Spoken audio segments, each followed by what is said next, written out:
भाजपा प्रदेश अध्यक्ष बाबूलाल मरांडी ने हेमंत सरकार की नई उत्पाद नीति पर तीखा हमला बोला है।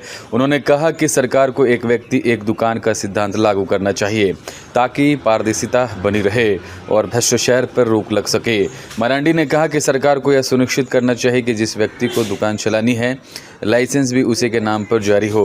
उन्होंने उत्पाद नीति में घोटाले की आशंका जताते हुए कहा कि इसमें भ्रष्टाचार की बू साफ दिखाई दे रही है। इसके साथ ही उन्होंने मांग की कि शेड्यूल एरिया में अनुसूचित जनजाति वर्ग के लोगों को प्राथमिकता के आधार पर दुकानें आवंटित की जाए। आप सबके संज्ञान में बातें हैं कि सरकार ने इस समय एक निर्णय लिया है, मदिरा की खुदरा बिक्री हेतु दुकानों की बंदोबस्ती और संचालन नियमावली 2025 सरकार ने पारित की। और मैं ये मानता हूँ कि हेमंत सोरेन के नेतृत्व में संभवतः यह तीसरी दफे ये नीति बना रही है, लागू कर रही है, पारित कर रही है। ये तीसरी दफा भी घोटाला का ही एक प्रकार से एक स्क्रिप्ट तैयार की जा रही है। किसके ऊपर कर दें, कहाँ कर दें? नहीं, वैसे नहीं कर सकते, क्योंकि इसमें जिस प्रकार से उन्होंने प्रावधान किया है नीलामी का, एक तो यूनिट और एक यूनिट में 1 से 4 दुकानों तक हो सकती है, इस प्रकार के अखबारों में छापा है, ऑफिसर लोगों ने छापा है। तो इस प्रकार की कोई एक व्यक्ति या एक समूह अर्थात कोई कंपनी अधिकतम 12 यूनिट तक वो ले सकते हैं। अगर इस हिसाब से आप जोड़ेंगे तो कुल मिलाकर के ध्यान में आता है कि वे कुछ लोगों को लाभ पहुंचाने के लिए, वो प्रेरित करने के लिए ये सारे नियमावली इन्होंने पारित की।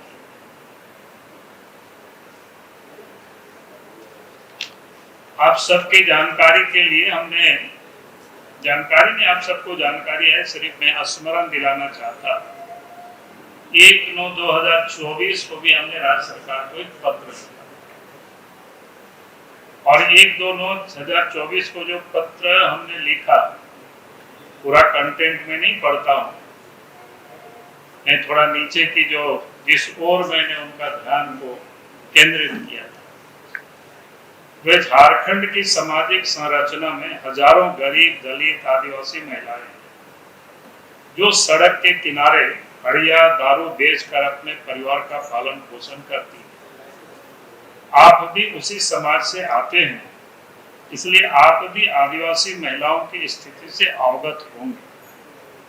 ऐसे में मेरा आपसे निवेदन है कि जिस प्रकार केंद्र सरकार पेट्रोल पंप और गैस एजेंसी के लाइसेंस निर्गत करने में दलितों, आदिवासियों, महिलाओं, दिव्यांगों और सेना से सेवानिवृत्त जवानों को प्राथमिकता देती है, उसी प्रकार राज्य सरकार भी देशी विदेशी शराब दुकानों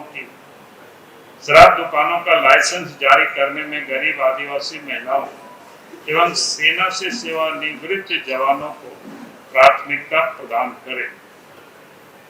एक बात मैं और ध्यान दिलाना चाहूंगा, क्योंकि शराब नीति का निर्धारण पंचायती राज विभाग और ग्राम सभा का विषय है। अतः मेरा विनम्र आग्रह है कि राज्य सरकार इन विभागों से मंतव्य प्राप्त कर ऐसी नीति का निर्माण करे जो ग्रामीण आदिवासी महिलाओं के हित में हो एवं उन्हें सम्मान पूर्वक जीविका चलाने में सहायता मिले। आपका सहयोग राज्य के विकास और सामाजिक उत्थान में अत्यंत महत्वपूर्ण रहेगा। तो मैंने 2024 के सितंबर में ही राज्य सरकार को हमने पत्र लिखा, लेकिन जो सरकार गरीबों के अपने को बड़ी हितैषी मानती है, आदिवासियों के हितैषी मानती है,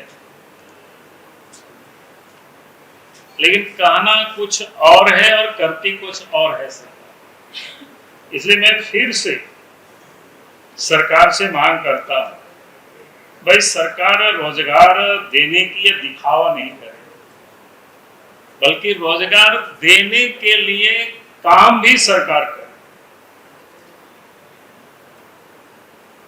ताकि सरकार जिस प्रकार से जो मॉडल तैयार की है अभी, वो क्या है कि चंद रसूखदार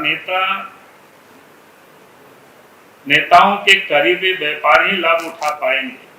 बेरोजगार युवा, छोटे उद्यमी और ग्रामीणों के लिए इसमें कहीं कोई जगह नहीं। आज तो नहीं, लेकिन मैं बता सकता हूं किन किन लोगों को लाभ पहुंचाने के लिए इस प्रकार की नीति बनी है। जब जरूरत पड़ेगी तो उस समय वो भी मैं बता दूंगा, लेकिन जितना मैं जानता हूं, इसलिए हम मांग करते हैं राज्य सरकार से, ये सबसे महत्वपूर्ण है कि एक तो दुकान की वो नीलामी करे, अच्छी बात है। एक व्यक्ति एक दुकान, यही होना चाहिए, इसमें कोई कंप्रोमाइज नहीं होना चाहिए। अगर वास्तव में राज्य सरकार चाहती है यहाँ के लोगों को रोजगार मिले, तो एक व्यक्ति या परिवार के लिए एक दुकान की नीति लागू हो, ताकि शराब व्यापार में भी समान अवसर और पारदर्शिता लाई है। आप सबके जानकारी में भी है कि गैस वगैरह भी या पेट्रोल पंप वगैरह में कोई एक व्यक्ति को 2-3 शायद नहीं मिलता है। तो हमारा कहना है कि भी सरकार जब कमीशन बेसिस पर ही होता है, उसमें कोई बहुत डिफरेंसेस नहीं है। इसमें से गवर्नमेंट का राजस्व, इसको कोई नुकसान नहीं होने वाला है। सिर्फ सरकार इसको ये नीति बनावे, क्योंकि राज्य के अंदर में आप सबके जानकारी में है कि खुदरा दुकान 1453 आगे बढ़ भी सकता है सरकार की, जैसे अखबारों में मैंने देखा है संकल्प। तो एक व्यक्ति एक दुकान, यही नियम होना चाहिए। दूसरा, हमने कहा कि जो व्यक्ति लाइसेंस ले वही दुकान भी चलाओ। ऐसा नहीं है कि हमारे पास पैसा है, हमने 50 तो दुकान ले लिया और हमने सब जगह व्यापार कर रहे हैं, तो इसका कोई मतलब नहीं। सरकार को यह सुनिश्चित करना चाहिए भाई एक लाइसेंस उन्हीं को दे जो दुकान चलाता हो या उनके परिवार के लोग चलाता हो। इतना तक तो चलेगा कि भाई परिवार के लोग चलाते भी हैं, लेकिन ये नहीं कि भाई बाबूलाल मरांडी किसी के नाम से लिया 10 और चला रहा है, तो मैं समझता हूँ ये बिल्कुल अपराध है और ये नहीं होने देना चाहिए सरकार को। इसलिए हमने कहा कि जो लाइसेंस ले वही दुकान भी चलावे। आगे मैंने कहा कि दुकान संचालन में परिवार की प्रत्यक्ष उपस्थिति अनिवार्य है। ये उसी से जुड़ा हुआ संबंध है। यानी आप दुकान चलाते हैं अपने नाम से और कोई और चला रहा है, ये नहीं प्रत्यक्ष उसके परिवार के लोग चला रहे हैं। अगर बाप के नाम से है तो बेटा बैठ सकता है, पत्नी बैठ सकता है, पत्नी के नाम से है पति बैठ सकता है, बेटा बैठ सकता है, ये सब चलेगा जो जितना होता है परिवार के सदस्य के रूप में। तो यानी वही लोग संचालन करे, दुकान में मौजूदगी वो दिखाई पड़े। फिर हमने कहा कि भाई अधिसूचित जो क्षेत्र है झारखंड में, जिसको क्या कहते हैं एरिया, शेड्यूल एरिया, तो शेड्यूल एरिया में आबादी के प्रोपोर्शनेट एसटी को ही दुकानें मिलना चाहिए, आबादी के प्रोपोर्शनेट। ये सरकार को सुनिश्चित करना चाहिए।